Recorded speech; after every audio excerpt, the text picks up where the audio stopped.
की राजनीतिक स्थिरता का असर अब झारखंड में भी देखने को मिल रहा है। बिहार में जिस तरह से इंडी गठबंधन की सहयोगी जेडीयू बीजेपी के साथ जाने की चर्चा जोरों पर है, उसी का आज असर झारखंड में भी देखने को मिला, जहां पर झारखंड के भी नेता जेडीयू के जाने पर अपनी प्रतिक्रिया दे रहे।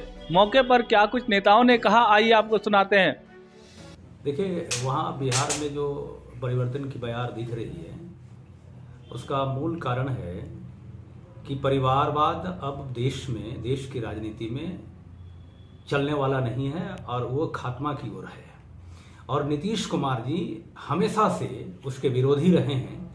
और माननीय नरेंद्र मोदी जी हाल के दिनों में जिस तरीके से समाजवादियों के प्रति या समाजवादी के पुरोधा माननीय कर्पूरी ठाकुर जी को भारत रत्न दे करके समाज को समग्रता के रूप में परिष्कृत करने का काम पूरे देश भर में हुआ है, इसका प्रभाव अब पूरे देश में दिख रहा है।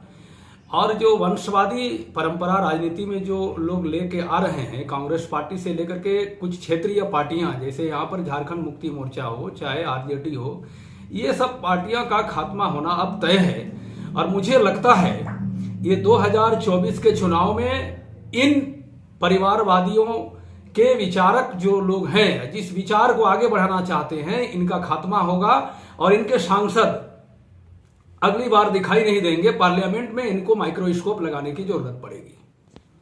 सब नहीं पड़ेगा। झारखंड में तो आप देख रहे हैं, जब से सरकार बनी तब से कभी कुछ सुनते हैं, कभी कुछ सुनते हैं, कभी ऑपरेशन लोटस हो रहा है तो कभी ऑपरेशन क्या हो रहा है, कभी विधायकों को खरीद फरोख्त, बहुत तरह की बातें आई। लेकिन पूरी तरह से अटूट एकजुट सरकार झारखंड में है, आगे भी रहेगी। बिहार में जो हो रहा है, देखिए, जो राष्ट्रीय पार्टी, जो थैली साहों की पार्टी, उद्योगपतियों की पार्टी, जो दिल्ली में सत्ता में काबिज है, ये सब खेल उन लोगों का है। खरीद फरोख्त किस किस राज्य में इन लोगों ने किया, कैसे सत्ता परिवर्तन किया, इनको छोड़ कर गए हुए, मैं बोलूं कि इनको ठुकरा कर, इनको लात मार के नीतीश कुमार ने सत्ता से बाहर कर दिया।